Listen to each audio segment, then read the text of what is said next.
आपने एक अनजान लड़की की इतनी मदद की, बहुत धन्यवाद। बिना बताए जा रही हूँ, उसके लिए सॉरी। और आपके पर्स से 500 रुपये बिना पूछे ले लिए हैं। वो क्या है ना, ऑटो का किराया भी नहीं है। दोबारा मिले तो आपके पैसे ज़रूर लौटा दूंगी। अहाना, उसने वही नोट हाथ में दबा लिया। गाड़ी आगे बढ़ाओ, ड्राइवर से बोला, और ड्राइवर ने गाड़ी आगे बढ़ा दी। अहाना भी रेलवे स्टेशन से बाहर निकली। जीवन में पहली बार घर से अकेले बाहर निकली है, वो भी इतने बड़े शहर में जहां नज़र दौड़ाओ तो लोगों का रेला नज़र आता है, शोर शराबा, और जिधर नज़र दौड़ाओ दौड़ते भागते लोग।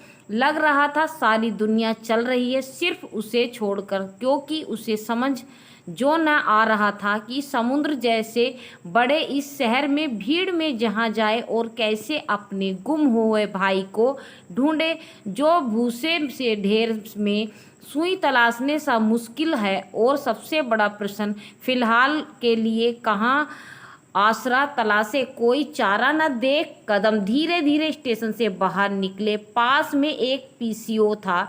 चुन्नी के पल्ले के कोने में बेभव का नंबर एक पर्ची में लिखकर बांधा हुआ था। गांठ खोलकर पर्ची हाथ में निकाल ली, बेभव का नंबर डायल किया, पर नंबर लगा ही नहीं। सही नंबर तो होगा ना, फिर लगा क्यों नहीं? मन में प्रश्न को तो मन बेचैन हुआ।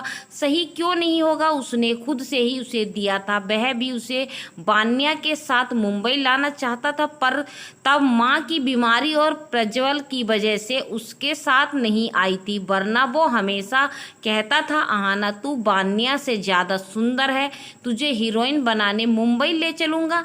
उस समय तो ना आई, पर अब मजबूरी ले आई है। पर काल तो लग रही नहीं रहा, तो अब कहाँ जाए कुछ सूझ नहीं रहा।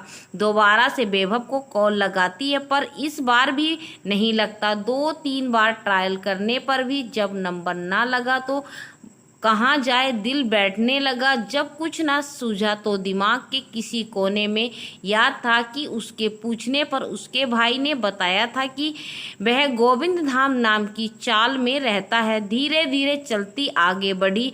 बाहर ऑटो स्टैंड से ऑटो खड़े थे। एक ऑटो में बैठ गई। जहाँ जाना है मैडम? उसके मन में बैठने के बाद ऑटो वाले ने पूछा। गोविंद धाम चाल, अहाना बोली। ये कहाँ पड़ता है? उसने पूछा। पता नहीं। पता नहीं तो कैसे जाएंगे मैडम? आप तो ऑटो चलाते हैं, आपको तो पता होगा। मैडम, ये मुंबई बहुत बड़ा शहर है, जब तक पूरा पता नहीं होगा कैसे ले जा सकता है? ऑटो वाले ने उसे हकीकत से परिचित कराते हुए कहा, मुझे पूरा पक्का पता नहीं है, तो ऐसे कहाँ जाएंगे? भैया प्लीज़ मेरी मदद करो। अहाना ने उसे प्रार्थना करते हुए कहा। अच्छा, मैं पता करता है कि इस नाम से यहाँ कितनी चाल है। ऑटो वाला भला आदमी लग रहा था। उसकी समस्या जान उसने दूसरे ऑटो वालों से पता किया तो मालूम चला इस नाम से यहाँ 2 चाल हैं। जो ज़्यादा पास थी उसी चाल में ऑटो ले गया। अहाना ने वहाँ पूछताछ की, पर कोई भी उसके भाई के बारे में कुछ भी नहीं बता पाया। तो अहाना को फिर से ऑटो में बैठाकर दूसरे चाल में ले गया। चाल के बाहर उसे उतार देता है। देखो मैडम, अब यहाँ तुम्हारा भाई मिले या ना मिले मेरी टेंशन नहीं ना। अब मैं यहाँ पर रुक सकता तो मेरा भाड़ा दे जाओ ताकि मैं भी जाऊँ। ऑटो वाले ने भाड़ा मांगा तो उसने उसे वह 500 का नोट उसे पकड़वाया, जिसमें से उसने उसे 200 रुपये वापस दिए और चला गया। अहाना उस चाल में आगे बढ़ी। छोटे छोटे कमरों से बनी इस 2 मंजिला चाल में एक पूरा मोहल्ला आबाद था। उसने एक एक कर सबको अपने भाई के बारे में पूछा, पर कोई भी ढंग से ना बता पाया। आखिरकार एक पड़ोसी, जो एक 35-40 साल की महिला, उसने स्वीकार किया कि वह 6 महीने पहले तक उसका भाई यहीं रहता था, पर 6 महीने पहले वह चला गया था। उसके बाद उन्होंने उसे नहीं देखा। उसने पूछा कि कुछ पता है उसके बारे में, पर उसने बताने से असमर्थता जताई। तो अब वह बेहद घबराई व निराश थी। धीरे धीरे चलती चाल से बाहर आ गई। नज़र दौड़ाई, आसपास कोई पीसीओ भी नहीं था जिससे वैभव को कॉल लगा सके। तभी उसकी नज़र कुछ दूरी पर खड़े एक टपोरी टाइप व्यक्ति पर पड़ी। वह उसे ताड़ रहा था। उसने गौर किया, इस आदमी को उसने चाल में भी देखा था। हाँ, ये वहीं खड़ा था जब वह लोगों से भाई के बारे में पूछताछ कर रही थी। शायद उसे पता चल गया है कि वह किसी की तलाश कर रही थी जो मिल नहीं रहा। वह थोड़ी दूर पर खड़ा होकर उसे ताड़ने लगा। उसके ऐसा ताड़ने से अहाना असहज हो गई। तो वह अपनी गले की चुन्नी ठीक करती है तो वह उसे गंदे इशारे कर भद्दे कमेंट करने लगा।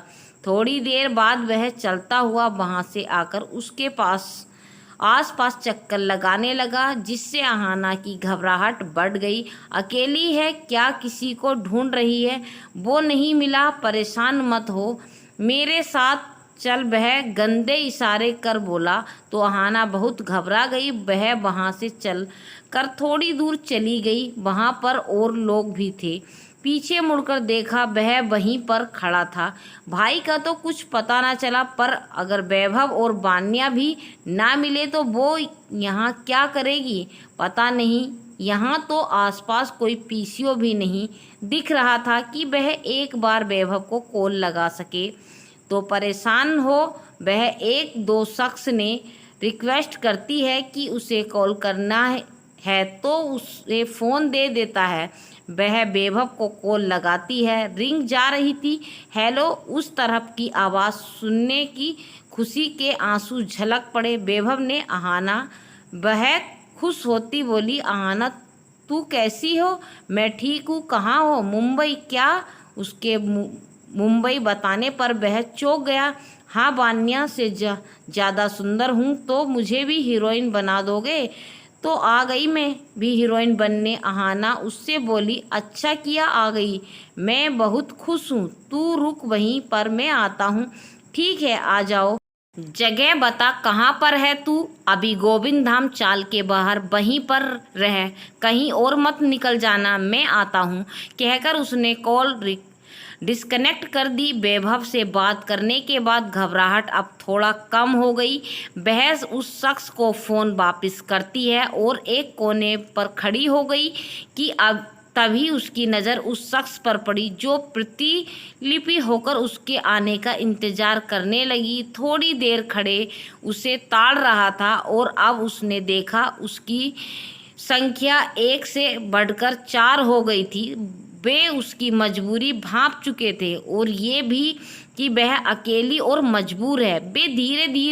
वे उसकी तरफ बढ़ने लगे। अहाना ने मदद के नाम पर नज़र दौड़ाई, पर किसी को जैसे इस बात से फर्क ही नहीं पड़ता।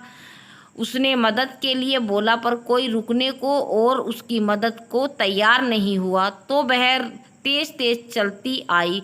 वहां पर ट्रांजैक्शन का काम चल रहा था। ईंट हाथ में उठा ली। उसे ईंट हाथ में उठाया देख वे हंसने लगे और उसके चारों ओर गोल गोल चक्कर लगाने लगे। दूर हटो यहाँ से, वरना ईंट मार दूंगी। अहाना अब बुरी तरह घबरा चुकी थी तो अपने बचाव में बोली, पर उसके होठों पर मुस्कुराहट थी।